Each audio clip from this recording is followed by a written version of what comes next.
Assalamualaikum warahmatullahi wabarakatuh. Perkenalkan, nama saya Muhammad Yasin Ilmi dari jurusan PGMI Lokal 1.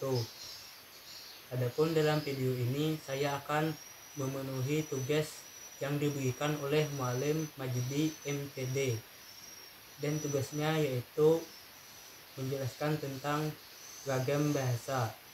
Pembahasan pertama, ragam bahasa. Ragam bahasa dapat diartikan sebagai variasi bahasa dalam penggunaan sebagai alat komunikasi. Keragaman bahasa terjadi disebabkan oleh beberapa hal, yaitu media yang digunakan, hubungan pembicara, dan topik yang dibicarakan. Ragam bahasa terbagi menjadi dua, yaitu ragam lisan dan tulis. Ragam lisan yaitu menghendaki adanya lawan bicara, sedangkan ragam tulis tidak selalu memerlukan lawan bicara. Dalam ragam lisan, unsur-unsur fungsi gramatika seperti SPOK tidak selalu dinyatakan dengan kata-kata, akan tetapi dapat dengan bantuan gerak tubuh dan mimik muka atau ekspresi. Ragam lisan sangat terikat pada situasi, kondisi, ruangan, dan waktu, sedangkan ragam tulis tidak selalu terikat pada situasi, kondisi, ruang, dan waktu. Di dalam ragam lisan, makna dipengaruhi oleh tinggi, rendah, dan panjang pendeknya nada suara atau intonasi, sedangkan di dalam ragam tulis, makna ditentukan terutama oleh pemakaian tanda baca. 2. Fungsi ragam bahasa. Tanpa bahasa, ilmu pengetahuan dan teknologi tidak dapat berkembang. Semakin tinggi kemampuan berbahasa seseorang, semakin tinggi pula kemampuan berpikirnya. Semakin teratur cara bahasa seseorang, semakin teratur pula cara berpikirnya. Dengan berpegang pada formula itulah dapat disajikan bahwa seseorang tidak mungkin menjadi intelektual tanpa menguasai bahasa. Seorang intelektual pasti berpikir, dan dalam berproses berpikir itu pasti memerlukan bahasa. Itulah pentingnya bahasa dan batasan akan ragam bahasa. 3. Ragam bahasa ilmiah dan non-ilmiah. Ragam bahasa ilmiah memenuhi ragam bahasa standar atau formal atau terpelajar, dan bukan bahasa informal atau pergaulan. Bahasa ilmiah disusun dengan menggunakan ejaan bahasa Indonesia dan digunakan untuk kepentingan ilmiah. Pada saat membuat karya ilmiah, mahasiswa juga menggunakan ragam bahasa tulis ilmiah. Ragam bahasa non-ilmiah terbagi menjadi 3.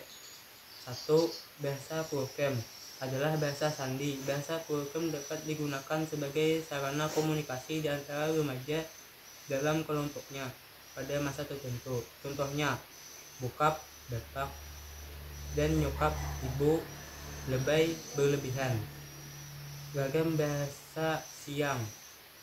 Sifat musiman dipakai oleh kelompok sosial tertentu untuk berkomunikasi secara internal.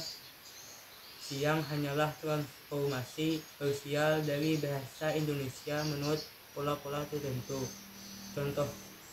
Contohnya, ngapain elu, lagi biarin, kenapa, kata siapa. Jargon. Kata jargon merupakan kata-kata teknis yang digunakan secara terbatas dalam bidang ilmu, profesi, atau kelompok tertentu. Contohnya, dok yang artinya dokter, prof yang artinya profesor, sus yang artinya suster, dan sikon artinya situasi dan kondisi. 4. Ragam bahasa berdasarkan media penggunaan. A. Ragam baku dan tidak baku. Ragam baku dan tidak baku. Ragam baku merupakan ragam bahasa yang diakui oleh sebagian besar masyarakat pemakainya sebagai bahasa resmi dan sebagai kerangka rujukan norma bahasa. Sedangkan ragam tidak baku adalah ragam yang ditandai oleh ciri-ciri menyimpang dari norma ragam baku. Sifat ragam baku. Pemantapan sesuai dengan kaidah bahasa dan dinamis, yaitu tidak kaku dan fleksibel. Cendekia dipakai pada tempat resmi atau sering terlibat oleh kaum terpelajar.